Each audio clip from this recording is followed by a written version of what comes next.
RAG, Rag Retrieval Augmented Generation. Eu vou falar um pouco qual é a motivação e depois falar de variantes cada vez mais complicadas dessa técnica de RAG. Isso é um assunto que tem uma quantidade muito grande de trabalhos e de variações. Eu escolhi aqui como base esse survey de RAG, que não é exatamente recente, mas tem um pouco mais de um ano de publicado. E ele tem um número razoável de citações. Vocês encontram implementações de RAG tanto naquele website que fala de prompt engineering, quanto no próprio website do LangChain. Então, tem duas tutoriais lá do LangChain que envolvem o conceito de RAG.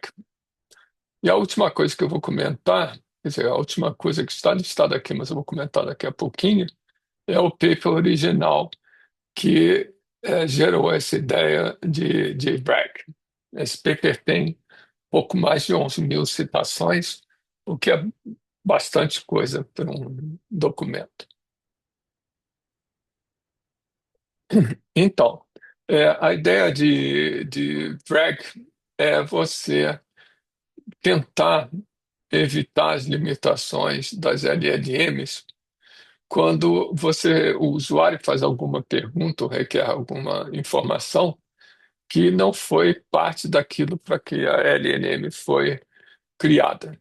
Então, se não foi treinada sobre um dado, ela não conhece aquele dado. Mas, frequentemente, a própria LLM começa a tentar gerar uma resposta, embora não tenha os dados necessários para tal.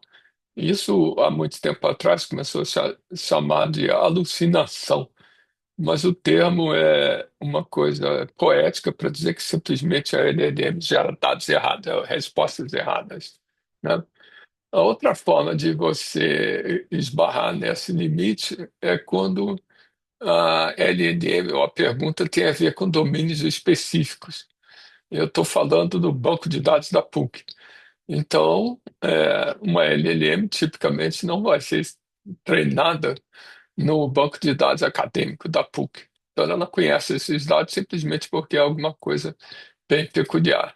Então, o dado pode não estar capturado pela LLM, ou porque ele é mais recente do que o ponto de corte da LLM, ou por simplesmente aquele dado é privativo de algum domínio de aplicação.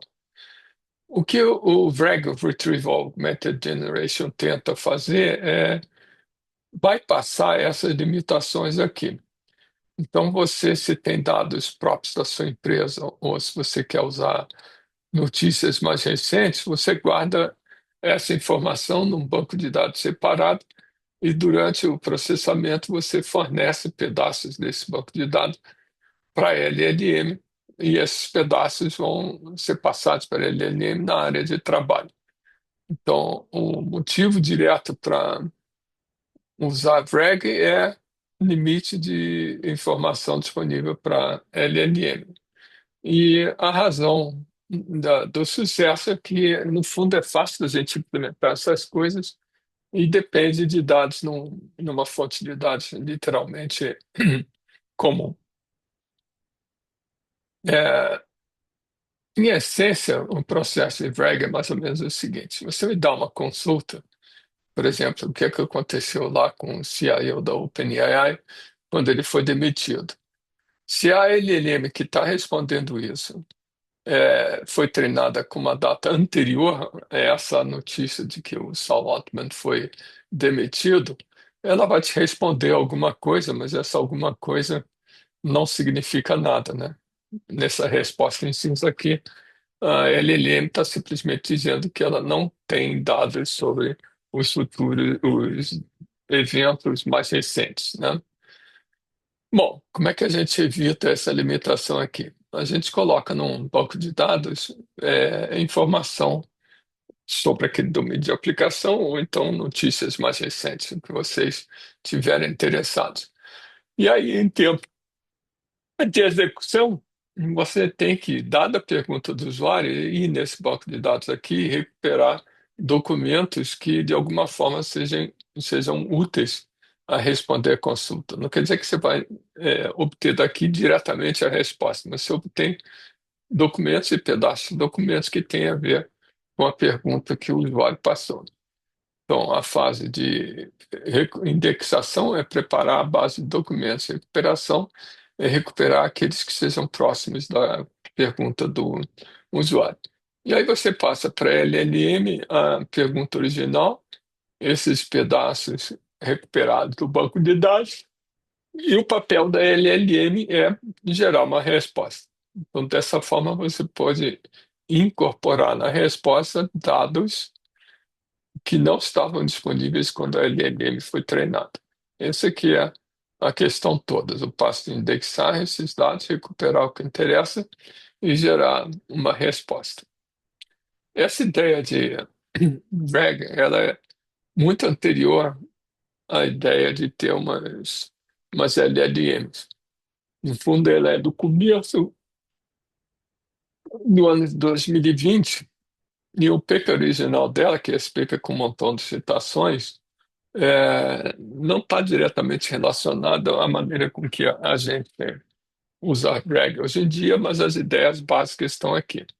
Então, você pega uma fonte de dados, tem um modelo, uma rede neural, que indexa e captura dados dessa fonte de dados.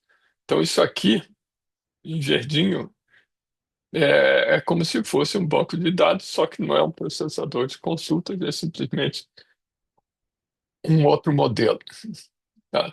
E aí tem um segundo modelo, que no caso eles usaram não um transformer, mas um sequence to sequence, que são classes de modelos, na verdade, anteriores a essa popularização dos transformers. Tá? Então tem a parte de indexação e a parte de geração da resposta. Tá? Mas, tirando o fato de que isso aqui em verdinho não é um banco de dados, e o azulzinho não é um transformer, essa arquitetura é basicamente a mesma coisa que eu preciso para implementar a drag. Tá? Por acaso, o experimento básico desse paper aqui foi a própria Wikipedia. Então, como é que funciona isso? Vamos começar pelas coisas mais simples. Essa drag, como eu comentei 2 segundos atrás, pode ser dividida em três grandes fases ou passos, que seria indexar o conteúdo que você quer passar para a LLM, uma forma de recuperar esse conteúdo e uma forma de você gerar, a partir dos documentos recuperados, uma resposta para o usuário. Essa parte de indexação, ela começa você pegando os documentos que você tem e é, tirando fora os adornos do documento, ficando pura e simplesmente com o texto. Aí você pega o texto do documento e segmenta, pega particiona o documento em pequenos trechos que a gente chama de chunks. E aí eu vou, e essa é a parte interessante que não está explícita nesse paper original, você vai pegar esses chunks aqui e representar cada chunk por um vetor. Ou seja, você codifica o que é texto em cima de vetores, de representações vetoriais. Então, o que você vai indexar e depois usar para recuperar são, na verdade, vetores. Então, a parte de indexação pode ser entendida da seguinte forma: você tem um módulo que seria o um document loader, que carrega os dados em algum lugar. Depois você tem um outro módulo que quebra cada documento em pedaços menores. Por que essa história de quebrar o documento em pedaços menores? Porque a resposta a uma pergunta do usuário pode não ser um documento, um PDF de 40 páginas, mas pode estar lá no segundo parágrafo da terceira seção. Então, você picotando o documento em trechos menores, você dá a opção de recuperar apenas o pedaço do documento que interessa para responder à pergunta do usuário. Aí, bom, qual é o tamanho desse chunk? O tamanho desse chunk pode ser qualquer coisa. Normalmente, se for muito pequeno, ele vai passar para a LLM coisas que talvez não sejam úteis a compor uma consulta, porque são trechos muito pequenos. Se forem trechos muito grandes, você pode confundir a LLM no meio de um texto, digamos assim, desnecessário, e circunda um pedaço que interessa para responder ao usuário. Então, qual é o tamanho do pedaço de texto? Isso é algo sujeito à experimentação, mas não pode ser nem muito pequeno, nem muito grande, seja lá o que pequeno e grande signifique. E aí vem uma parte, então quer dizer, na verdade, load e split é processamento de dados como a gente conhece hoje em dia, não tem nenhum segredo.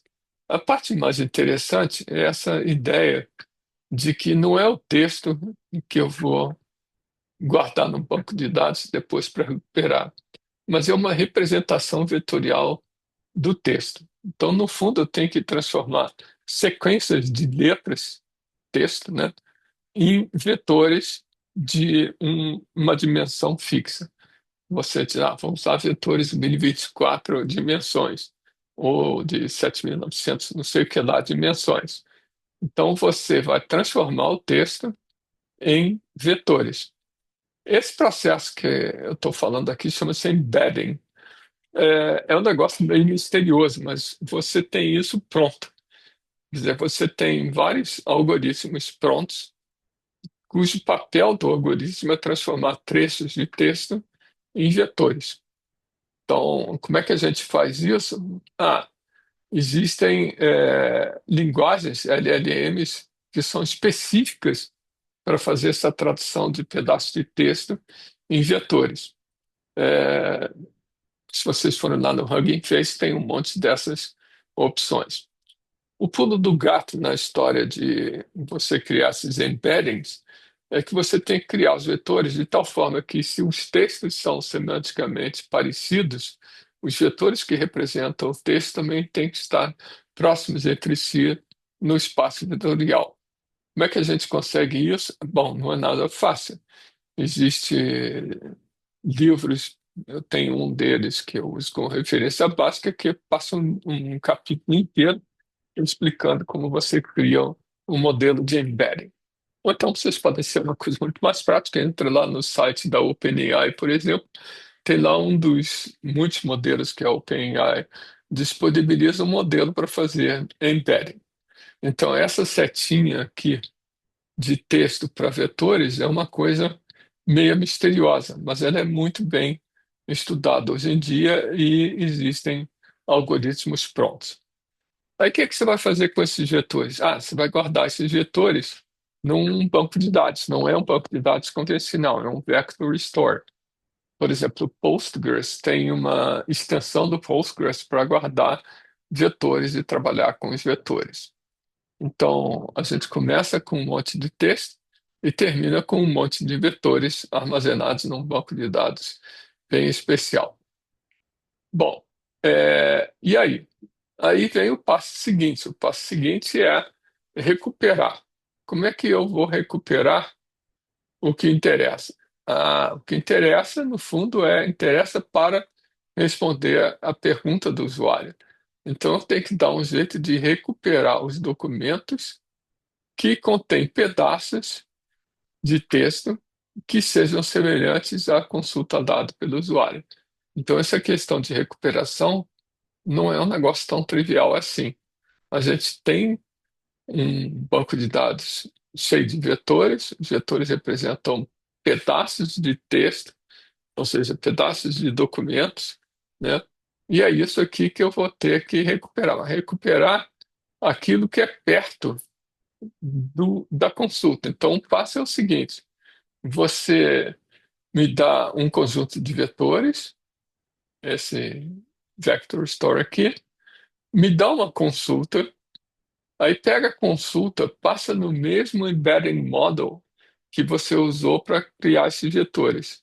Então, eu vou pegar uma consulta que é por que que o Semalto não foi demitido e transformar esta consulta num vetor. Mas eu vou transformar segundo a mesma transformada que eu usei para pegar os pedacinhos de texto e transformar em vetores. Então, essa setinha aqui tem que ser o mesmo algoritmo que você vai aplicar quando vier a consulta do usuário, tá? Então, no final, eu tenho um vetor que representa a consulta, os vetores que representam os pedaços dos documentos, e esses vetores são criados da mesma forma. E qual é o papel do Vector Store? O papel do Vector Store é pegar os vetores que são próximos do vetor que representa a consulta do usuário e trazer esses vetores. Bom, na verdade, não são os vetores que eu estou interessado, mas os documentos, os pedaços de documento associados aos vetores, tá? É, como é que a gente implementa isso? Como é que a gente implementa um banco de dados de vetores que representam documentos? Existem vários deles prontos, eu acabei de citar que o Postgres tem uma extensão para isso, o Oracle tem suporte para essas coisas, mas tem estruturas de dados bem especiais para resolver esse problema. Uma dessas estruturas chama-se Product Quantization. Isso aqui é uma estrutura de dados bastante popular. O LangChain tem uma implementação dessa estrutura de dados, e ela fica em memória. Então, como é que as coisas se dão? Você, no Product Quantization, você começa com um vetor grande que representa um pedaço de texto. Digamos que o vetor grande tenha 4.096 bytes. São 1.024 dimensões, cada dimensão um float de 4 bytes, então 32 bits. Então, a gente começa com um vetor muito grande. Bom, por que um vetor muito grande? Porque são esses vetores que representam os pedaços de texto. Aí, o que o Product Quantization faz é um negócio bem interessante. Você, por exemplo, pode pegar esse vetor grande e dividir esse vetor grande em vetores menores. Digamos que você, em vez de ter um vetor com 4.096 posições, onde cada posição é representada por um float, você tem 8 vetores de 128 posições, ou dimensão 128, cada dimensão representada também por um float. Então eu picotei, quebrei o vetor original em vetorizinhos. Aí eu faço uma outra coisa interessante que tem a ver com essa figura aqui da direita. Os pontinhos azuis da figura da direita são esses vetores daqui. Os vermelhinhos são centroides, ou seja, você agrupa os vetores em torno de um centroide, em torno de um vetor que é o centro desse grupo. Aí esse vermelhinho é o centro desse outro grupo e vai por aí afora. Digamos que eu pegue cada espaço vetorial desses e faça uma clusterização em 128 pontinhos vermelhos, em 128 centroides. E eu numero esses centroides 1, 2, 0, 1, 2, 3, por aí afora. E eu vou representar cada pontinho vermelho por um índice numa estrutura de dados. Esse índice, no exemplo que eu estou dando aqui, vai ter 8 bits. Tá? 2 elevado a 8 é o número de pontinhos vermelhos.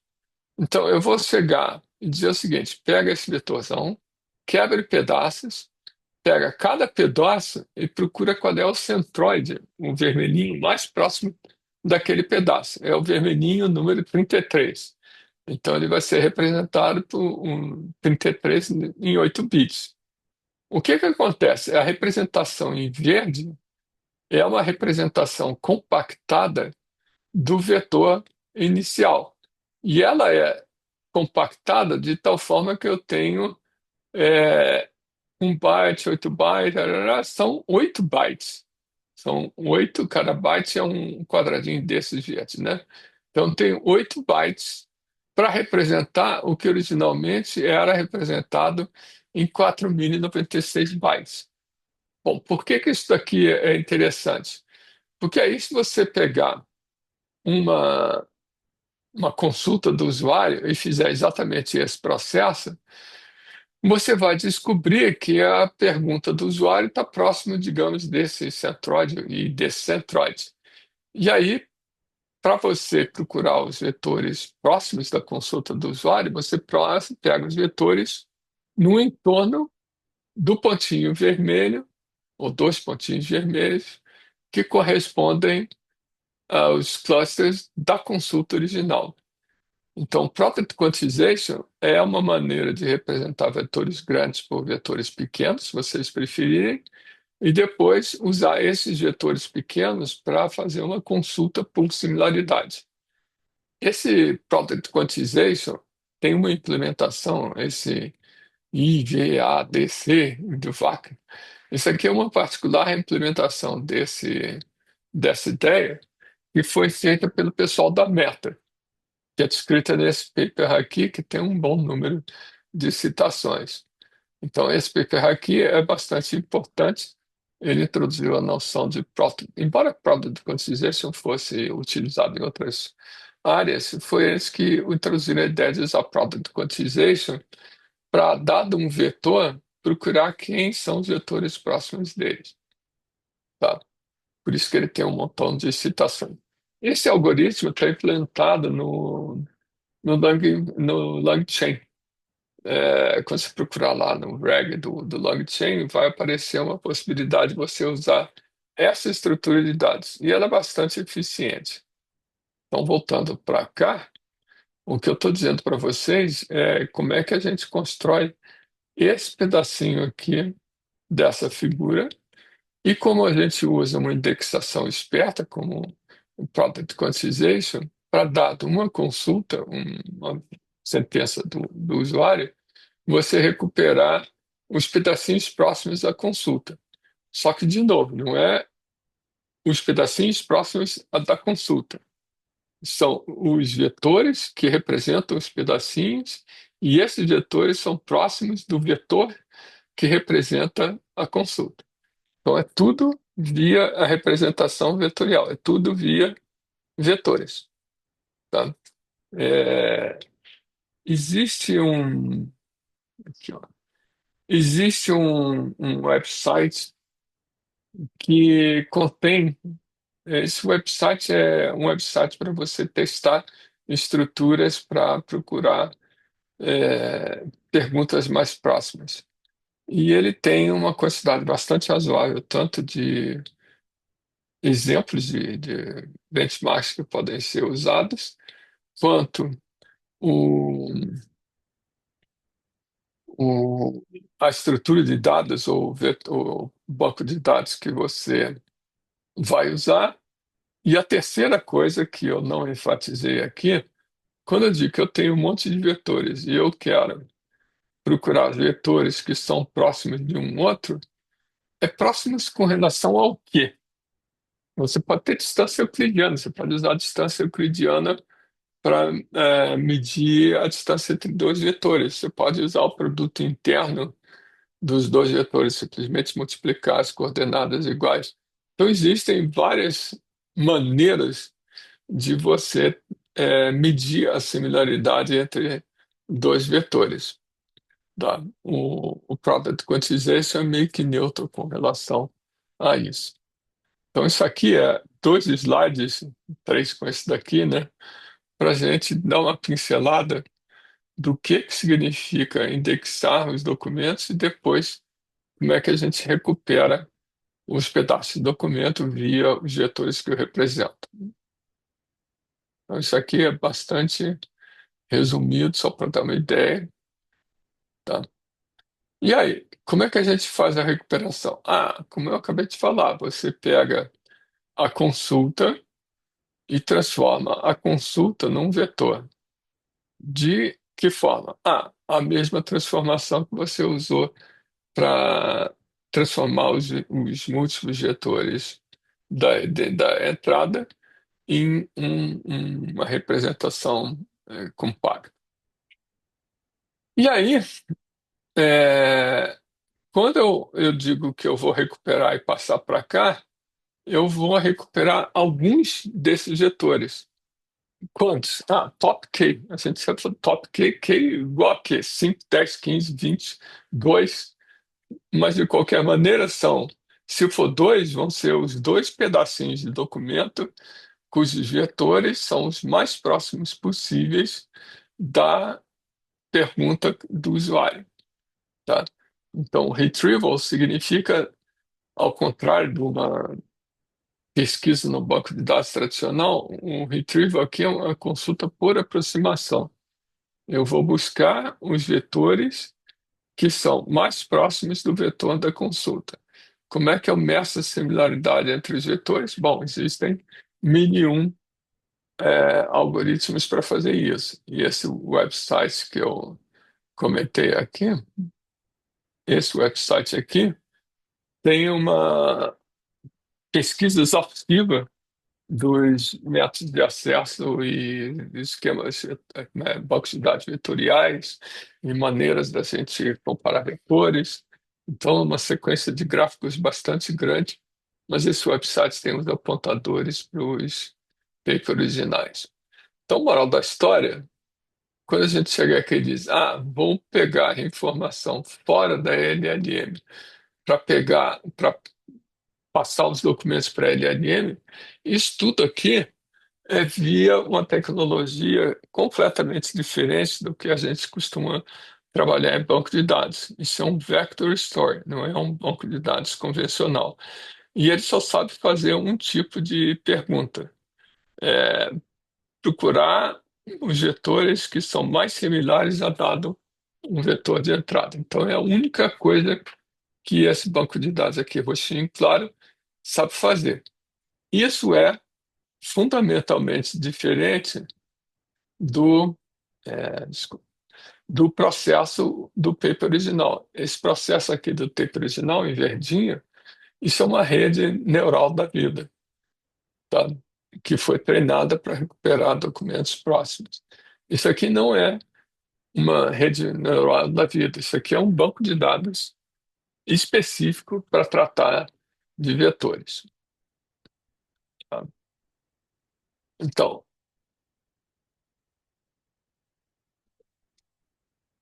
essa recuperação é simples da gente entender. Implantar é que a gente tem que correr atrás do prejuízo e ver se, por acaso, por exemplo, a ligação da é, enfim, de recuperar os vetores parecidos com o da consulta.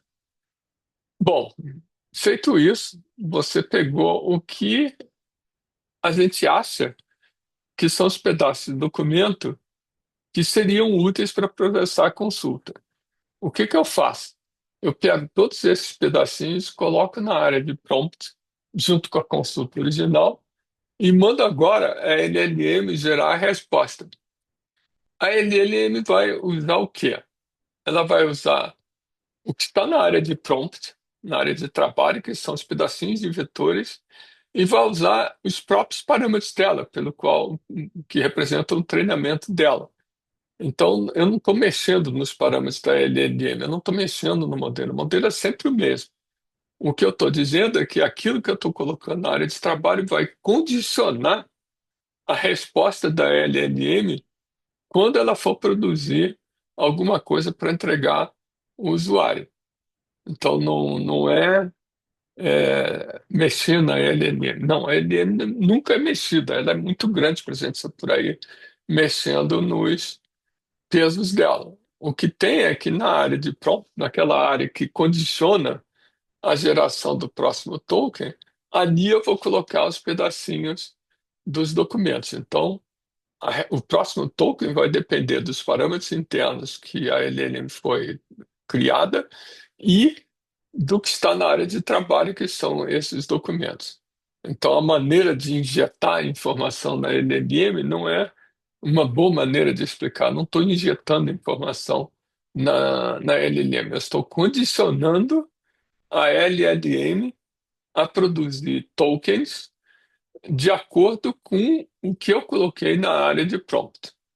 Então, digamos assim, é um pouco sofisticado entender como é que essa coisa funciona, mas, repetindo pela enésima vez, eu não estou mudando os pesos da LLM, eu estou apenas condicionando a LLM a produzir uma resposta de acordo com aquilo que está na área de prompt, que eu carreguei com pedaços de documentos próximos da consulta original do usuário.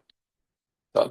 Então, esse passo aqui é meio tricky. Isso aqui é banco de dados. A recuperação, isso aqui é literalmente banco de dados. Aqui eu tenho que acreditar que aquilo que eu coloco na área de prompt, sim, influencia a geração do próximo token e, portanto, a resposta da LLM.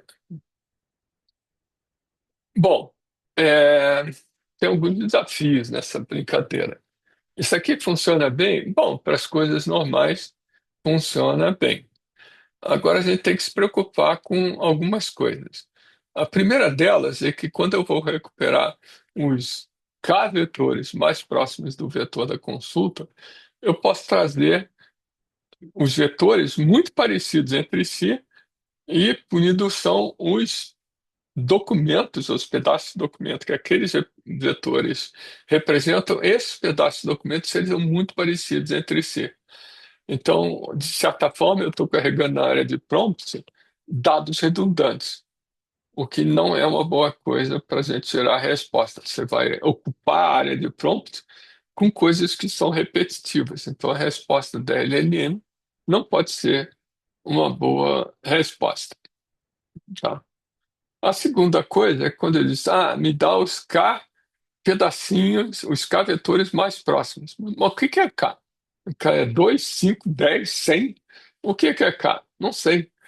Não é um valor que seja claramente visível na hora de você criar uma aplicação. A gente pode setar por aproximação, por experimentos, né? Fazer um monte de experimentos e chegar à conclusão que o K deve ser igual a 100.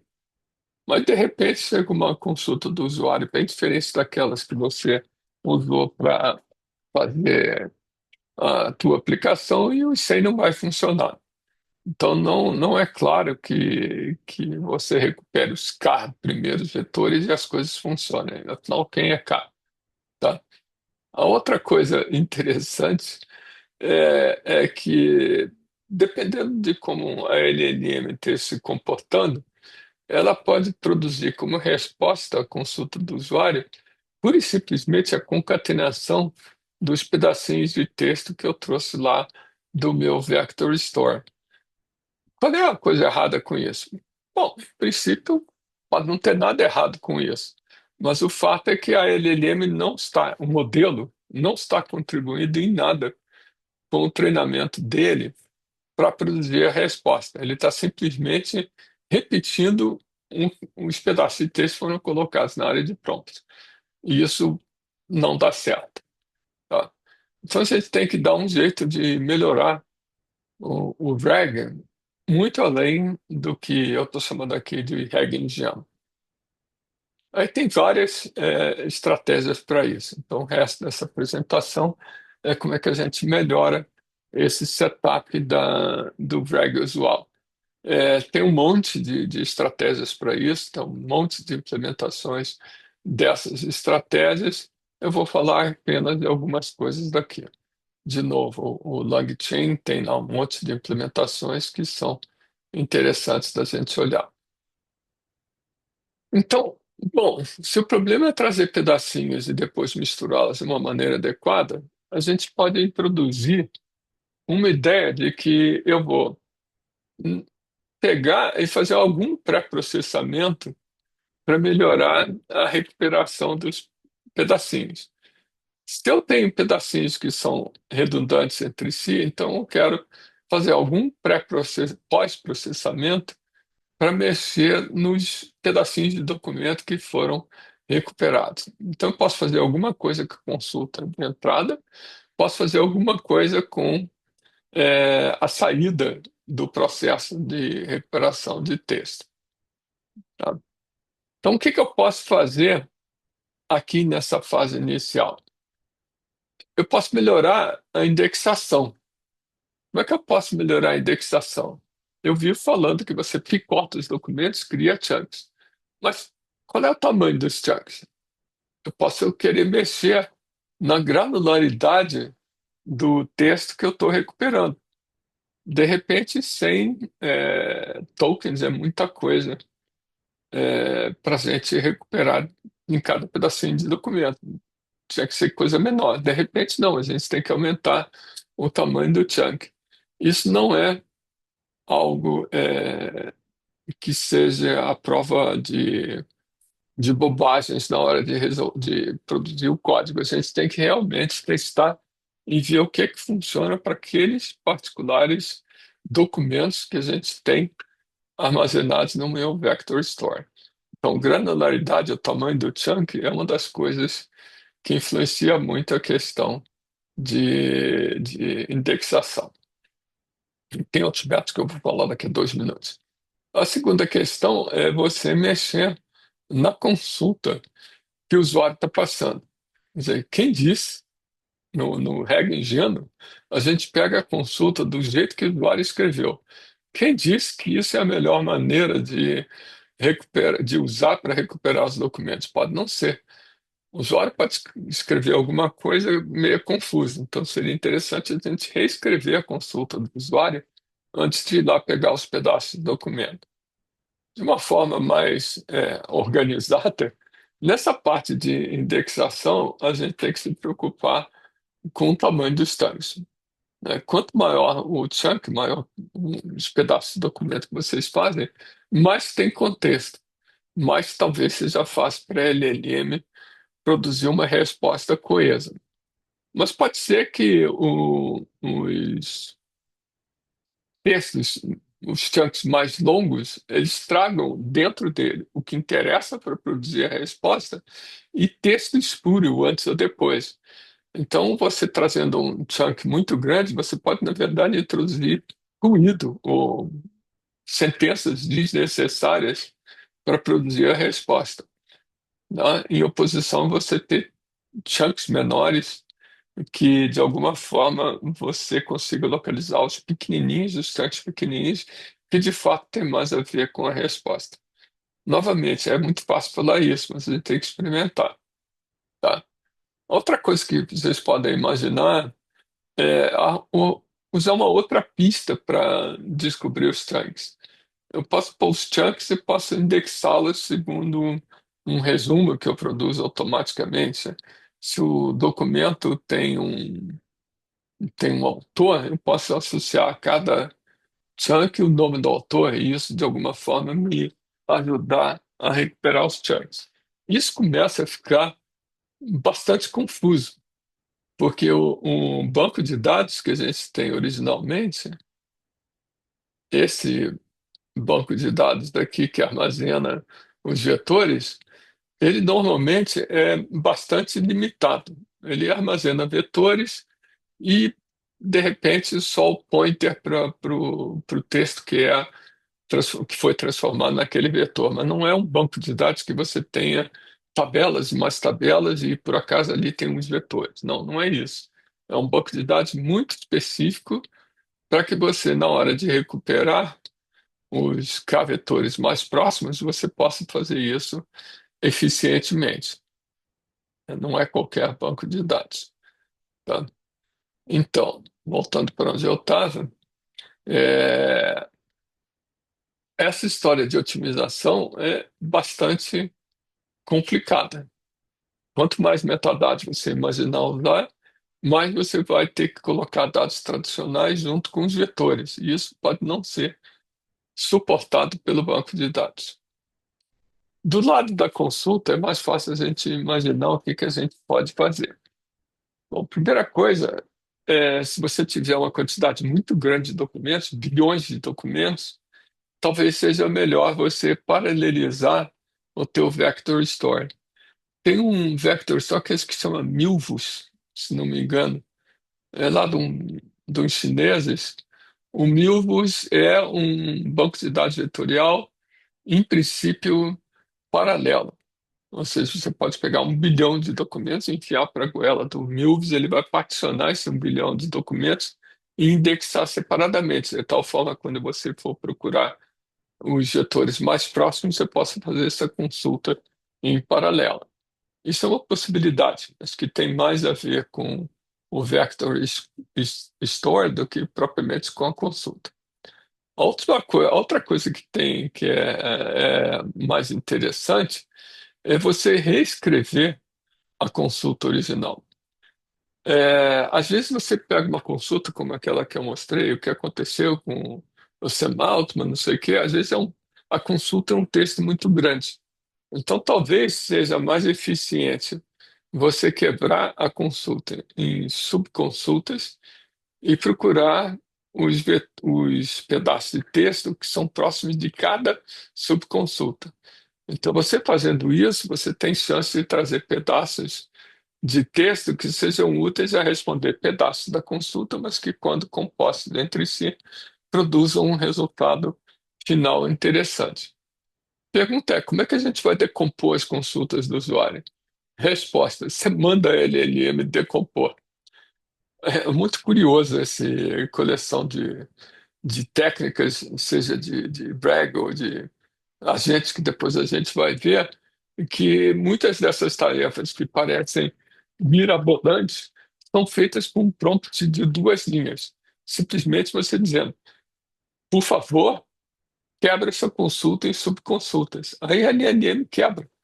Isso funciona espantosamente bem, é extremamente simples da gente, da gente implementar, né? E dentro dessa liga de usar as LLMs para coisas estranhas, você pode pegar essas subconsultas e pedir para a LLM analisar se aquelas subconsultas estão bem estruturadas de alguma forma. Então é muito curioso que você pega a LLM para quebrar e depois você pede a LLM para a própria LLM ou outra para você validar a quebra. E aí você tem um conjunto de subconsultas que você vai, em paralelo ou não, recuperar os pedaços para depois montar a resposta da consulta inicial. Outra coisa que eu tinha comentado há pouco é que a consulta que o usuário passa, às vezes não é bem formulada, né? O que é uma consulta mais formulada? Bom, mal escrita do ponto de vista da linguagem natural ou escrita de uma maneira muito convoluta, muito complicada. Então, em vez de você usar a consulta direto, o texto que o usuário passou direto para fazer a recuperação dos pedacinhos de texto, você pede a LLM para reescrever a consulta original. Não é quebrar a consulta original em pedacinhos, não. É primeiro reescrever a consulta original de uma forma mais clara. Isso provavelmente vai melhorar a capacidade, os vetores, a qualidade dos vetores que você vai recuperar. Todas essas coisas de mexer na consulta do usuário são meio esquisitas, porque eu estou começando a usar a LLM diretamente para melhorar a pergunta do usuário para a própria LLM. Parece esquisito isso, mas, por incrível que pareça, funciona bem. Então, chunks é uma coisa fácil da gente imaginar o que está acontecendo. Chunks muito grandes, chunks muito pequenos, tudo bem. A ideia de colocar atributos adicionais com cada chunk depende do banco de dados vetorial, do vector store que você estiver usando. Isso aqui pode complicar a vida. A expansão, a modificação da consulta, seja quebrando a consulta em subconsultas, seja reescrevendo a consulta, é alguma coisa bem tranquila de fazer, porque no fundo é um pedaço do prompt que usa a própria LLM para fazer aquele serviço. E acredite, se quiser, funciona muito bem. Bom, tá bom. Então aqui a gente estudou como é que eu arrumo a indexação de uma forma melhor, comentamos como é que a gente arruma a consulta de uma forma melhor E agora, o que que a gente faz com os pedacinhos de documento que vieram para a área de prompt? Então, esse último passo é como é que eu ajusto os documentos recuperados. No tempo que as LLMs eram limitadas na área de chunk, na área de prompt, isso aqui era uma coisa bem importante. Você pegava os documentos e tentava ranquear, listar os documentos em ordem de proximidade com a consulta original. Ou, de uma forma mais precisa, você ordena os vetores dos chunks recuperados em ordem de proximidade com o vetor que representa a consulta original, onde proximidade, novamente, pode significar distância de cosseno, pode significar produto interno, pode significar coisas diferentes que a gente tem que experimentar para ver o que que funciona. E aí você pega só os documentos no topo desse ranking. Ou, se você passa no prompt, a LLM, quando o prompt começa a ficar muito grande, ela começa a ficar muito sensível às pontas do prompt e meio que se perde com o que está no miolo do prompt. Então, seria interessante a gente colocar aqueles documentos que a gente acha que são próximos da pergunta do usuário nas pontas, no início ou no final da lista de documentos que eu estou passando no prompt. Tá? Então, por isso que é importante ranquear, porque a LLM dá mais importância aos extremos do que está na área do prompt. A outra questão, de novo, é curioso, né? Você tem um monte de documentos na área de prompt. Isso pode dar confusão. O que que você faz? Cria um prompt que chama uma LLM para filtrar, jogar fora pedaços desses documentos que sejam irrelevantes ou pouco relevantes para a resposta da consulta. Ora, isso aí é bem estranho, porque no fundo eu estou pegando uma LLM para julgar que os pedaços do documento que eu trouxe são úteis ou não são úteis para a resposta da pergunta original do usuário. Mas, ora, isso é exatamente o que eu quero fazer com o Drag, então, como isso é um passo intermediário. Mas acreditem, se quiser, tem a opção de papers que analisam essa ideia da gente eliminar texto da área de Bragg que não é realmente muito relevante para a consulta. Tá? Dito assim, em uma linha, parece um negócio do cachorro comendo atrás do rabo. Mas é um pouco mais sofisticado que isso. Dessas técnicas de ajustar os documentos recuperados, que eu gosto mais é a última. Mais ou menos é o seguinte: se você traz um monte de pedaços de documento, como é que eu vou julgar se esses documentos são independentes entre si ou são coisas muitíssimo parecidas entre si? Então, eu posso simplesmente fazer clusters com os pedacinhos de documento recuperados, né? E voltando àquela figura do IDVAR, que é fácil de ver, você imagina que esses pontinhos azuis sejam, na verdade, as representações dos documentos recuperados. Então, tem um montão de pontinhos azuis. Mas a gente sabe que se eu fizer um cluster aqui, esse pontinho vermelho vai ser próximo de todos os que estão em volta deles, e por aí afora com os outros pontinhos vermelhos. Então, que tal, em vez de passar na área de prompt todos esses pontinhos azuis, ou todos esses chunks, que são representados pelos vetores dos pontinhos em azul, eu passo apenas os chunks que são representados pelos pontinhos vermelhos. Então, eu joguei fora potencialmente um grande número de coisas que são chunks que são próximos entre si e substituí esse potencialmente grande número de chunks semelhantes entre si por um único chunk que é representado pelo pontinho vermelho, tá? Então, é uma técnica de você eliminar a redundância simplesmente criando cluster de documentos. Isso aqui funciona bem para a gente produzir resultados de qualidade. O único problema é que esse processo é demorado. Leva algum tempo você fazer essa.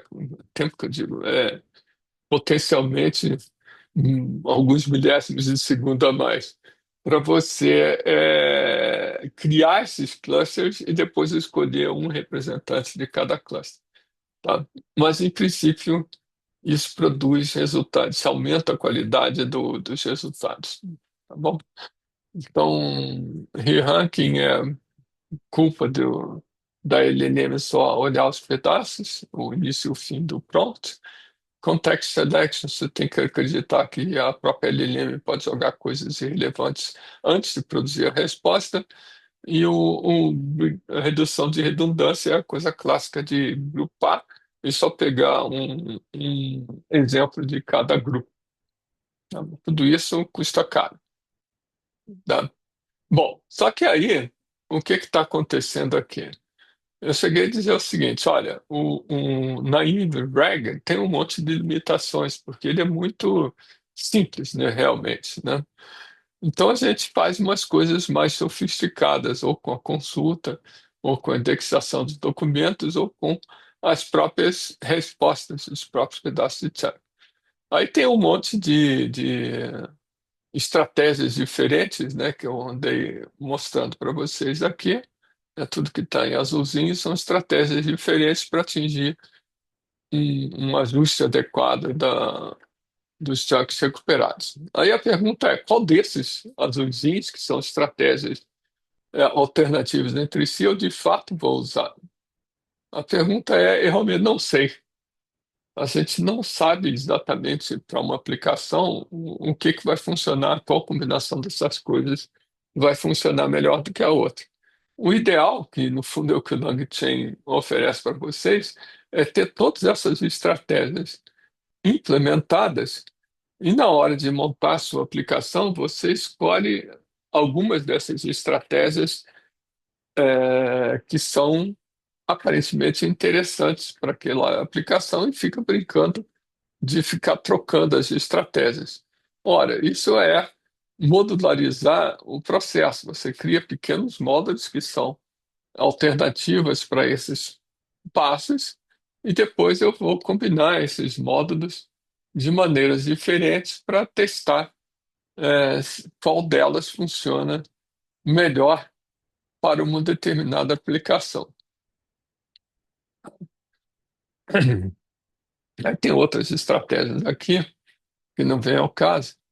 E no final, o que você acaba percebendo é que a gente tem estratégias diferentes de combinar esses módulos. Então, eu, em vez de ter um drag engine, um advanced drag, eu tenho, na verdade, qualquer outra possibilidade de combinar os módulos que eu tenho à minha disposição para fazer coisas mais sofisticadas. Então, modularizar é simplesmente uma maneira de ter uma coleção de ferramentas que a gente pode usar alternativas para melhorar o desempenho da aplicação. Tem 1 milhão de papers sobre esse assunto e 1 milhão de coisas implementadas lá ou direto dentro do LangChain ou direto no GitHub. Bom, como se não bastasse, a gente pode complicar mais ainda esse processo de drag de umas formas interessantes. Uma delas é o seguinte: eu pego a consulta, vou lá no Vector Store, trago uma porção de pedacinhos, gera uma resposta e manda para o usuário. Bom, que tal a gente fazer o seguinte: quando você gerar a resposta, você pede uma LLM para analisar se aquela resposta gerada é uma boa resposta para aquela consulta. Então, uma outra LLM, ou a própria LLM, está sendo usada como um juiz, alguém que julga se a saída da LLM é uma boa saída ou não. De novo, parece aquela história, mas como assim eu estou usando uma LLM para julgar? Isso é bastante comum. Tem um monte de padrões de implementação de agentes, que alguns deles a gente vai ver na próxima discussão, que usam a LLM para julgar a qualidade da saída. Bom, então tá bom, vamos acreditar que esse losango cor de abóbora funciona. Aí o que que eu faço com isso? Se a LLM julgar que a saída não está boa, nesse padrão de recuperação interativa, eu volto e pego mais alguns chunks de documentos próximos da consulta. Lembra que eu peguei os K primeiros, onde K é, sei lá o quê, 5, 10. Aí não tá boa a resposta, em vez de regerar a consulta, coisa assim, eu recuperei uma lista mais ou menos comprida de coisas que são parecidas com a consulta de entrada. Só peguei o topo dessa lista. Se o resultado não está bom nesse padrão aqui, você volta e pega mais pedacinhos para gerar uma resposta. Então, eu aqui, no fundo desse padrão, eu estou cada vez colocando mais chunks próximos da consulta para serem incluídos na área de prompt para gerar a resposta. Então é interativo porque eu não pego a lista inteira de uma vez só, eu vou pegando a lista gradualmente, cada vez mais chunks dentro daquela mesma lista que eu recuperei originalmente. Tá? Então é uma única recuperação e um consumo cada vez mais profundo dentro da lista do que foi recuperado. Mas a consulta é a mesma. Em oposição a isso, eu posso fazer uma outra coisa chamada recursive retrieval, que é a LLM julgou que a resposta não está boa. Então, em vez de pegar a mesma consulta original, eu peço a um prompt de uma LLM para gerar uma transformação, decomposição, modificação da consulta original. Então, eu gero, porque as coisas não estão bem como resposta, eu gero uma nova pergunta. Aí eu uso esta nova pergunta, que não é a pergunta original, é uma pergunta transformada, para recuperar mais pedacinhos no meu vector store. E aí injeto esses pedacinhos para produzir a resposta. Os pedacinhos originais vieram da consulta original. Esses novos pedacinhos vêm dessa consulta transformada. E aí injeto tudo isso para regerar a resposta. E fico nesse loop aqui até que a LLM julgar que a resposta é adequada e mandar para o usuário. Nota que eu vou, eventualmente, produzir várias consultas transformadas nesse loop aqui, em oposição a esse aqui, que é sempre a mesma consulta que é usada para recuperar os pedacinhos, ou seja, eu recupero uma lista grande de pedacinhos e vou consumindo aquela lista aos poucos. Aqui não, aqui é uma lista original que, se não der certo, eu faço uma nova consulta modificada e uso essa nova consulta modificada para pegar mais alguns pedacinhos diferentes dos originais. E fico fazendo essa brincadeira aqui. Então, recursive retrieval é essa história. É recursivo, nem sei por que que chama recursivo, né? Porque seria uma recuperação incremental com consultas transformadas, sei lá o nome que vocês quiserem dar, mas não é propriamente recursivo.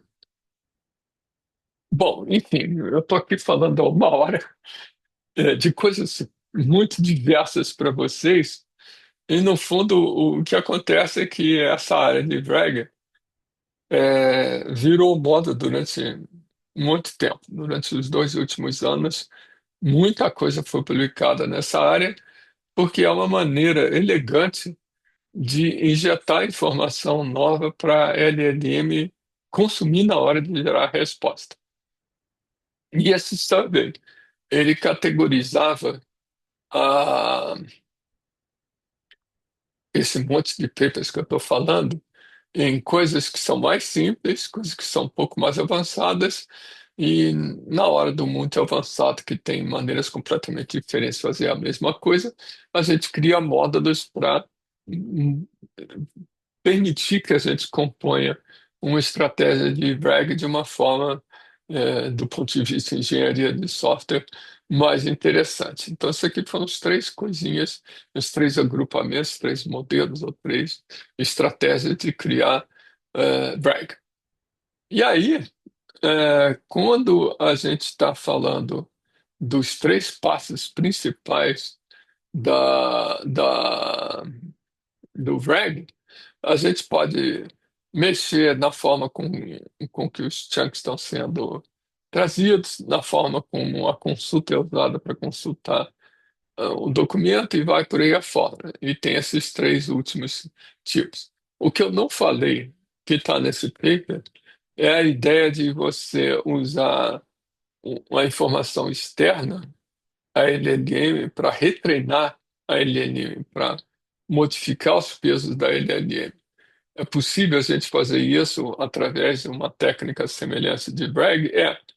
A diferença é que quando eu não vou propriamente gerar aqui, eu vou parar aqui e retreinar a LLM aqui no meio do caminho. Então, a sequência é recuperar pedacinhos para retreinar a LLM. Ah, isso tudo a gente não citou. Não. Tudo que tem fine-tuning no meio, eu fujo correndo. Tem uma outra última figura aqui que eu queria comentar com vocês que é interessante.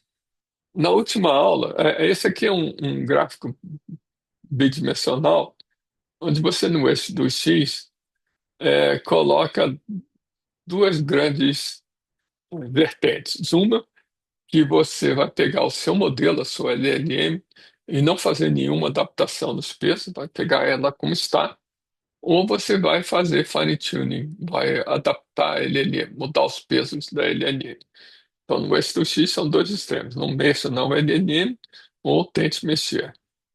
No eixo dos Y, é, é o seguinte: vou usar informação externa. Se eu vou usar informação externa, guardar lá naquele vector database, na verdade eu estou falando de RAG. Se eu não vou usar informação externa, eu vou usar apenas o que existe codificado nos pesos da LLM, eu tenho as técnicas de prompt tradicionais. Então, uma maneira da gente diferenciar o RAG das técnicas de prompt tradicionais é dizer, quando vocês estão falando de RAG, vocês estão falando de pegar informação que está em algum lugar e injetar essa informação sob forma de documentos dentro da área de prompt da LLM para ela gerar a resposta. Prompt engineering não tem nada disso. Prompt engineering são simplesmente aquela coleção de técnicas para você guiar a LLM e produzir a resposta com o que ela já tem dentro dos pesos dela, né? E aí, o fine-tuning entra nesse quadrante aqui de cima, porque você está mexendo nos pesos do modelo e mexendo nos pesos do modelo, retreinando com dados externos. Então, isso aqui é a área que eu fui escorrendo, tá? Essa aqui é a área que eu fui escorrendo, fine-tuning. Essas duas aqui são, na verdade, o que a gente privilegia no curso, ou prompt engineering diretamente, ou essas coisas de brag que eu estou falando aqui há uma hora, né? Então, se vocês quiserem olhar mais, essa aula é conceitual, é uma introdução conceitual a um conjunto de técnicas que tem um número muito grande de variantes. As boas implementações que a gente poderia ver estão, por exemplo, aqui nesses tutoriais do LongChain. E essa última referência daqui é simplesmente uma coisa histórica, mostrando que essa ideia de injetar pedacinhos de documentos precede, na verdade, 2020, né, precede essa explosão de LLMs. E esse paper é muito citado, simplesmente porque a gente tem um número muito grande de variantes de Bragg. Cada paper aqui de Bragg cita esse daqui. Esse é um paper dos mais